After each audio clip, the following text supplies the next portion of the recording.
Guys आज के video में हमें डायरेक्ट और इनडायरेक्ट स्पीच हम लोग पढ़ेंगे। पहले डायरेक्ट स्पीच का हम लोग डेफिनेशन देख रहे हैं। जब किसी वक्ता के कथन को उसी के शब्दों में व्यक्त किया जाता है तो वह डायरेक्ट स्पीच कहलाता है। डायरेक्ट स्पीच में प्रायः किसी का कथन इन्वर्टेड कामा के बीच में रहता है। और इनडायरेक्ट स्पीच जब किसी वक्ता के कथन को उसी के शब्दों में न कहकर उसके आशय व सारांश को अपने शब्दों में व्यक्त किया जाता है तब वह इनडायरेक्ट स्पीच कहलाता है। इनडायरेक्ट स्पीच को इन्वर्टेड कामास के भीतर नहीं रखा जाता है।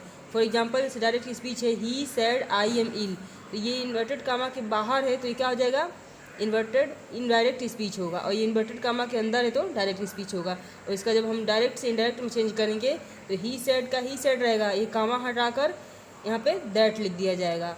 और आई को सब्जेक्ट के अकॉर्डिंग चेंज किया जाता है तो यहाँ पे आई हिम बदल जाएगा। ये पास्ट में है तो एम भी क्या हो जाएगा, वाज हो जाएगा। ही वाज इल का इल रहेगा। फिर और जैसे Ram sad I am ready, तो राम का राम रहेगा और सैड का सैड रहेगा। ये इन्वर्टेड कामा हटाकर और कामा हटाकर हम दैट लिख देंगे। आई सब्जेक्ट के अनुसार चेंज होगा तो राम है तो आई किस में बदल जाएगा, ही। और पास्ट में है तो एम की जगह पर क्या हो जाएगा, वाज। He was ready. फिर मोहन सैड आई सा हर, तो मोहन सैड का मोहन सैड होगा, यहाँ पे कॉमा और इन्वर्टेड कॉमा हटाकर दैट लगा दिया जाएगा। आई मोहन के अकॉर्डिंग चेंज होकर यहाँ पे ही बदल जाएगा। सा पास्ट में है तो हैड बिन हर हो जाएगा। फिर he said to me do you know, तो ही यहाँ क्वेश्चन पूछा जा रहा है तो सैड किस में बदल जाएगा, asked me. He asked me हो जाएगा। यहाँ पे दैट की जगह पर क्या बदल जाएगा, इफ़ लग जाएगा, क्वेश्चन मार्क है। आई न्यू हो जाएगा यहाँ पे। अब देखेंगे हम रिपोर्टिंग वर्ब क्या होता है। इन्वर्टेड कामा के बाहर एक वाक्य रहता है जिसके वर्ब को रिपोर्टिंग वर्ब कहा जाता है।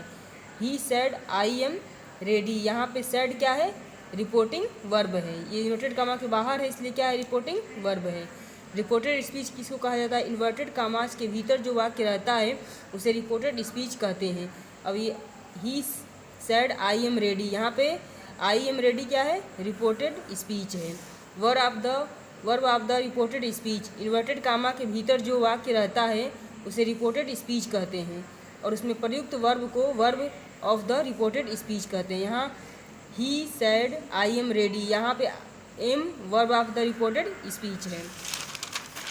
Changing into indirect speech, direct speech को इनडायरेक्ट स्पीच में बदलने के लिए कुछ जनरल रूल्स हैं, कुछ स्पेशल रूल्स। जनरल रूल्स उन नियमों को कहते हैं जो प्रत्येक प्रकार के वाक्य के साथ लागू होते हैं। वही स्पेशल रूल्स विभिन्न प्रकार के वाक्यों के लिए भिन्न भिन्न होते हैं। जनरल रूल्स को हम 3 भागों में बांट सकते हैं, change of the person, change of the tense, change of the part of speech. जो पर्सन के अनुसार चेंज होता है, टेंस के अनुसार और पार्ट ऑफ स्पीच के अनुसार बदला जाता है। पहला हम देखेंगे change of the person. Direct speech को इनडायरेक्ट स्पीच में बदलने के लिए रिपोर्टेड स्पीच में प्रयुक्त प्रोनाउन को इस प्रकार परिवर्तित करते हैं। पहला क्या है, फर्स्ट पर्सन को रिपोर्टेड स्पीच के सब्जेक्ट के अनुसार बदला जाता है और सेकंड पर्सन को रिपोर्टेड वर्ब के ऑब्जेक्ट के अनुसार बदला जाता है और थर्ड पर्सन नो चेंज होता है। इसके लिए एक फार्मूला याद किया जाता है सन का। फर्स्ट पर्सन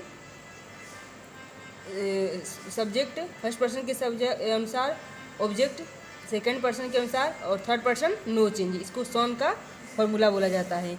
नोट, जब रिपोर्टिंग वर्ब प्रेजेंट या फ्यूचर टेंस में रहता है तब इनडायरेक्ट स्पीच में कहीं भी टेंस में कोई परिवर्तन नहीं होता है।